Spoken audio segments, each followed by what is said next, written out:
বিশ্ব শান্তি আৰু ৰাইজৰ মংগলাৰ্থে নৱম বাৰ্ষিক শ্ৰী শ্ৰী মহাবিষ্ণু যজ্ঞৰ কালিৰে পৰা আৰম্ভ হয়। নলবাৰী জিলাৰ বাউসিয়াপাৰা বিষ্ণু মন্দিৰৰ প্ৰাংগণত বিশ্ব শান্তি আৰু ৰাইজৰ মংগলাৰ্থে নৱম বাৰ্ষিক শ্ৰী শ্ৰী মহাবিষ্ণু যজ্ঞ কালি অৰ্থাৎ মঙলবাৰৰ পৰা 14 মাৰ্চলৈ 4দিনীয়া বৰদিল কাৰ্যসূচীৰে আৰম্ভ হ'ল। ৰাতিপুৱা 8 বজাত পতাকা উত্তোলনক এই ধৰি শ্বহীদ তৰ্পণ এনেকৈ বিভিন্ন কাৰ্যসূচী ৰাখি আকৌ নিশা 8 বজাত তুলিকা হুজুৰিৰ নাগাৰা নাম প্ৰদৰ্শন। আৰু এইবাৰ নৱম বাৰ্ষিক শ্ৰী শ্ৰী মহাবিষ্ণু যজ্ঞৰ সভাপতিত্ব কৰে ডক্টৰ অমিয় শৰ্মা, কাৰ্যকৰী সভাপতি নৃপেন্দ্ৰ নাথ ভট্টাচাৰ্য আৰু ৰঞ্জিত ভট্টাচাৰ্য। আৰু এইবাৰ নৱম বাৰ্ষিক শ্ৰী শ্ৰী মহাবিষ্ণু যজ্ঞৰ সম্পাদকৰ দায়িত্বত থাকে Parag Bhatta. Bureau report, news 24 Assam.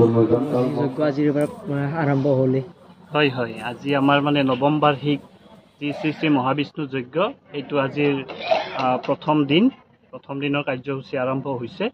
ইতিমধ্যে প্ৰতিমা প্ৰতিষ্ঠা কৰা হৈছে, অধিবাসৰ কাম কৰা হৈছে আৰু এতিয়া আমাৰ নাগাৰা নাম আছে। পাঠিকা তুলিকা হুজুৰি তেওঁ বাক্সাৰ খুব নাম কৰিছে, তেওঁৰ এতিয়া নাগাৰা নাম প্ৰদৰ্শন হ'ব।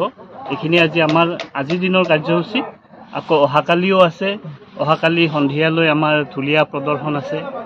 আকৌ পৰহি পূৰ্ণাহুতিৰ পিছত আকৌ অকণমান সাংস্কৃতিক অনুষ্ঠানো ৰখা হৈছে। গতিকে ইয়াৰ জৰিয়তে মই গোটেই যজ্ঞৰ যি ধৰ্মীয় অনুষ্ঠান, সেই ধৰ্মীয় অনুষ্ঠানত আটাইকে উপস্থিত থাকিবলৈ অনুৰোধ জনাইছোঁ। লগতে এই যজ্ঞই যাতে সকলোৰে মংগল কামনা কৰে, তাৰ বাবে ভগৱান বিষ্ণুৰ ওচৰত মই প্ৰাৰ্থনা জনাইছোঁ। আৰু এই যি কভাৰেজ দিয়া হৈছে, নিউজ কভাৰেজ, তাৰ বাবে মই এই চেনেলটোৰ সমূহ কৰ্মকৰ্তাকো মোৰ ধন্যবাদ জ্ঞাপন কৰিছোঁ। গেষ্ট হিচাপে আছে আজি যি পাঠক আছে, সেই পাঠক প্ৰদৰ্শন উদ্বোধন কৰিবলৈ আমি মাতি আনিছোঁ বৰভাগ কলেজৰ অৰ্থনীতি বিভাগৰ সহযোগী অধ্যাপক মাননীয় ডক্টৰ সুশান্ত কুমাৰ কাশ্যপদেৱক। তেখেত আমাৰ মাজত উপস্থিত আছে ইতিমধ্যে। লগতে আমাৰ নলবাৰীৰ যি হৰি মন্দিৰ আছে, হৰি মন্দিৰৰ পৰিচালনা সমিতিৰ বিষয়ববীয়াসকল আমাৰ মাজত উপস্থিত আছে। আকৌ অহাকালি আমাৰ যি ঢুলীয়া প্ৰদৰ্শন আছে, তাৰ বাবেও আমি কিছু মানুহক আমন্ত্ৰণ কৰিছোঁ, তেখেতসকল নিশ্চয় উপস্থিত হ'ব।